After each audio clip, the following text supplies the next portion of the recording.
Chettinad chicken குழம்பு ஒரு time இது போல செஞ்சு பாருங்க. டேஸ்ட் ரொம்ப சூப்பரா இருக்கும். நல்ல சூடான சாதம், இட்லி, தோசை, பரோட்டா, ஆப்பம், இடியாப்பம் எல்லாத்துக்கு கூடவுமே வச்சு சாப்பிடுறதுக்கு ரொம்ப அட்டகாசமா இருக்கும். வாங்க இது எப்படி செய்யறதுன்னு பார்க்கலாம். இப்போ நம்ம ஒரு மசாலா அரைக்க போறோம். அதுக்கு ஒரு 1/2 துண்டு அளவுக்கு அன்னாசிப்பூ, ஒரு மராட்டி மொக்கு, ஒரு 3 கிராம்பு, அப்புறம் கொஞ்சமா பட்டை ஒரு 2, 3 பீஸ் சேர்த்துக்கோங்க. இது கூடவே கொஞ்சம் கல்பாசி, ஒரு 3 டேபிள் ஸ்பூன் அளவுக்கு தனியா, 1 டேபிள் ஸ்பூன் அளவுக்கு சோம்பு, 1 டீஸ்பூன் மிளகு, 1 டீஸ்பூன் சீரகம், ஒரு 5 காஞ்ச மிளகா, இது எல்லாத்தையும் சேர்த்துட்டு நல்லா இந்த மாதிரி ஃப்ரை பண்ணிக்கோங்க.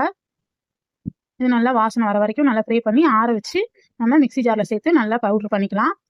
இப்போ நம்ம குக்கரில் தான் செய்ய போகிறோம்.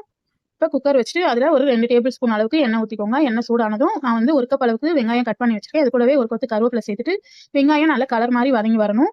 அந்த அளவுக்கு நல்லா வதக்கி விடுங்க. இப்போ இந்த அளவு வதங்கிடுச்சு. இதில் வந்து ஒரு டேபிள் ஸ்பூன் அளவுக்கு இஞ்சி பூண்டு பேஸ்ட் சேர்த்துட்டு நல்லா வதக்கி விடுங்க. இப்போ தக்காளி, மீடியம் சைஸ் தக்காளி 2 தக்காளி கட் பண்ணி வச்சுருக்கேன். அதையும் சேர்த்து வதக்கிக்கலாம்.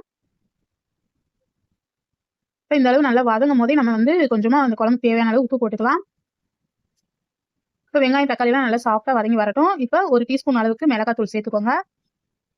இப்போ இதையும் நல்லா வதக்கிக்கலாம்.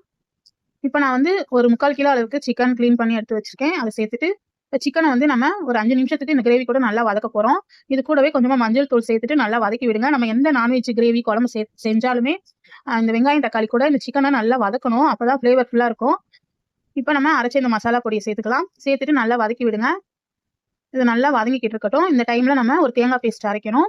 அதுக்கு நான் வந்து ஒரு 1/2 முடி தேங்காய், 1 டீஸ்பூன் அளவுக்கு கசகசா சேர்த்துருக்கேன். அப்புறம் ஒரு 5ல இருந்து 6 முந்திரி சேர்த்துக்கோங்க. இப்போ இதையும் தண்ணி ஊற்றி நல்லா நைஸாக அரைச்சி எடுத்துக்கலாம்.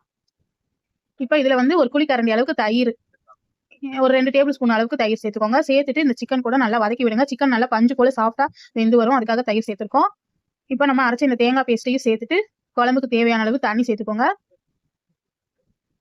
நம்ம முந்திரி கசகசாலாம் போட்டிருக்கிறதுனால தண்ணி கொஞ்சம் எக்ஸ்ட்ரா சேர்த்துருக்கோம். இது வந்து வெந்து வரும்போது நல்லா திக்கா வரும். அதுக்காக ஃபைனலாக குக்கரை மூடுறதுக்கு முன்னாடி ஒரு கொத்து கருவேப்பிலை சேர்த்துட்டு மூடி போட்டு கரெக்டாக ஒரு விசில் விடுங்க. ஒரு விசில் விட்டு ப்ரெஷர் போனது இறக்குனா ஒரு சூப்பரான செட்டிநாடு சிக்கன் குழம்பு ரெடி ஆயிடும். ஃபைனலாக கொஞ்சமாக கொத்தமல்லி தலை தூவி இறக்கிக்கோங்க. இந்த ரெசிபி உங்களுக்கு பிடிச்சிருந்தா லைக் பண்ணி உங்க ஃப்ரெண்ட்ஸ் அண்ட் ஃபேமிலிக்கு ஷேர் பண்ணுங்க. மறக்காம நம்ம சேனலை சப்ஸ்கிரைப் பண்ணிக்கோங்க. இன்ஸ்டால, ஃபேஸ்புக்ல ஃபாலோ பண்ணிக்கோங்க. தேங்க்யூ. இன்னொரு வீடியோல சந்திக்கிறேன். நன்றி.